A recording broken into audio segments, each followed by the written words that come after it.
Hi guys, Rustic Red here. In this video, I'm going to tell you what I know about handguns. Handguns comprise of both pistols and revolvers. A lot of people are familiar with both types of handguns, but some people are more familiar with the word pistol than they are revolver. And oftentimes they refer incorrectly a revolver as a pistol. But in reality, revolvers are not categorized as pistols. Now, the reason why a lot of people can confuse the terminology is because either they don't understand what makes a revolver or a pistol, or just for the sake of simplicity, they just stick with the word pistol, or they might think that the word pistol is a synonym for handgun. But let me explain to you the differences between the two. Pistols have a fixed or integrated chamber to their barrel, with less than 16 inches being the maximum length, and not to exceed 26 inches in length entirely. This is the chamber and barrel of a Glock 19, and notice how it is one piece.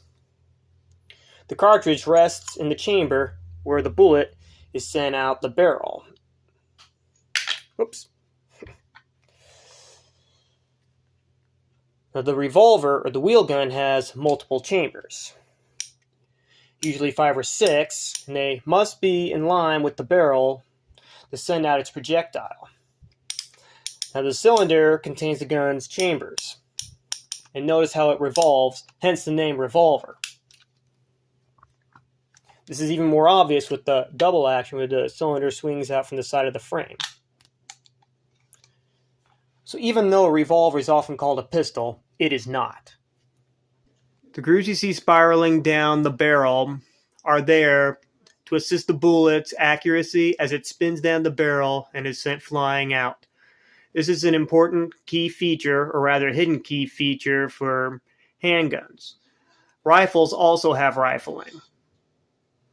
Revolvers have been in production since the early 1700s, and they come in all shapes and sizes and are used for various tasks, including self-defense, hunting, and sports shooting. They used to be the issued sidearms for police and militaries worldwide before semi-autos replaced them. And even though semi-auto pistols are more sought out than wheel guns today, many people still enjoy them. Their barrel lengths range from under 2 inches and go up to as long as 16 inches.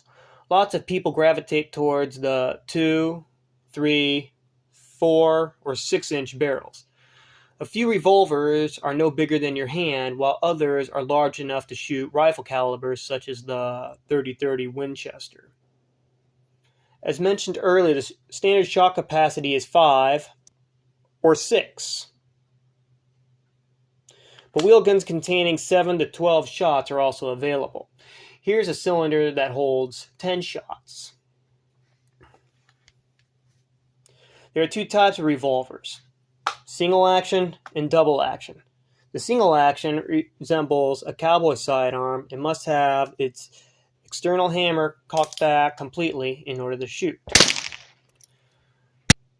The loading and unloading process is lengthy, where every individual chamber must be manually loaded with the hammer on half cock or totally disassembling the gun. The ejector rod is used to push out every shell casing one at a time.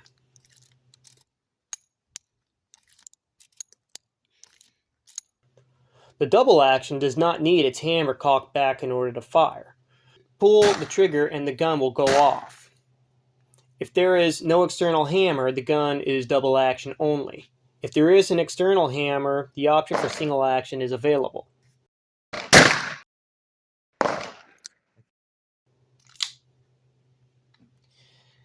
You notice how little trigger pull there is now? There's almost no space between the back of the trigger and the trigger guard.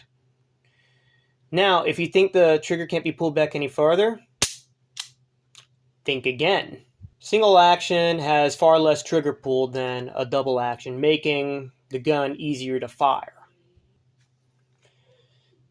As previously shown, the cylinder comes out by the side by a flip of the switch, and by using the ejector rod, all the shell casings can come out when empty. Doubles are easier and faster to reload than singles, especially if you have the correct speed loader, which I do not have to illustrate. Most revolvers shoot straight-walled rim cartridges.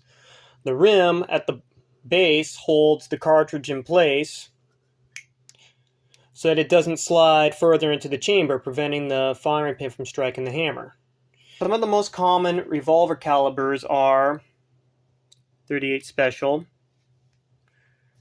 .357 Magnum, and .44 Magnum, which I do not have here. 41 Magnum is another example, and here are some old ones like .38 Long Colt and .38 Short that were popular or a little bit more common way back in the day, but not so popular today. But notice how every single one of them basically have virtually the same size, or not size, but shape. Now there are revolvers that shoot common pistol calibers such as 9mm. And even though the term revolver rounds is often used, they are not restricted solely to revolvers, because there are lever and pump carbines that shoot common revolver calibers. And there are a few, though not many, semi-auto pistols that fit this category, the Desert Eagle probably being the most notable. Pistols have been around for centuries, but semi-automatics didn't come into the picture until the late 1800s, with the Borchard C93 being the first one mass-produced. Semi-auto pistols are the most common type of pistol and the most commonly purchased handgun. Semi-autos have a slide that must be pulled back completely and released forward in order to chamber a round. After that round is fired, the expanding gases released from the cartridge's powder pushes the slide back, ejecting the spent shell and loading the next one from the magazine, ready to fire again and again. In fact, they shoot similar to the double-action revolver, but in the case of the wheel gun, the cycling is done mechanically without the use of recycled gases. There are a wide variety of pistols such as break action, many of which are modern derringers with one, but usually two or sometimes even more barrels that flip up instead of down when the breech is opened. They could shoot a wide range of calibers from small bore to large, and they've been around since before semi-automatics, though they have had lots of changes over the years. There are lever action and bolt action pistols also, but they're not all that common. There are micro-sized pistols, also called pocket pistols, since they are small enough to conceal in your pocket. Derringers also fit this category. There are also subcompact pistols, compact, and full size. There are AR and AK pistols as well as others. All semi-auto pistols have detachable magazines that hold the ammo. The magazine fits right up into the grip, setting the first cartridge in line with the chamber. There are single stacks where the cartridge is stacked directly on top of the other, forming a straight wall or a slight zigzag line. And there is double stacks where the cartridges form a zigzag pattern. Double stacks are wider and bulkier. The slide is metal while the lower receiver can be polymer or metal. In my observation, polymers are far more common. Though virtually all semi-auto pistols load and cycle the same way, there are different kinds. There's striker fire, which lacks an external hammer and has an internal firing pin. In my observation, these are more common than hammer fire, which has an external hammer that may or may not need to be pulled back in order to fire a round that has been chambered. Let me elaborate on this. I have a round in the chamber, but because this is single action and the hammer is not cocked back, the gun will not fire. Pull the hammer back, and it's ready to go. And now, there's a new round in the chamber, and it'll shoot again and again.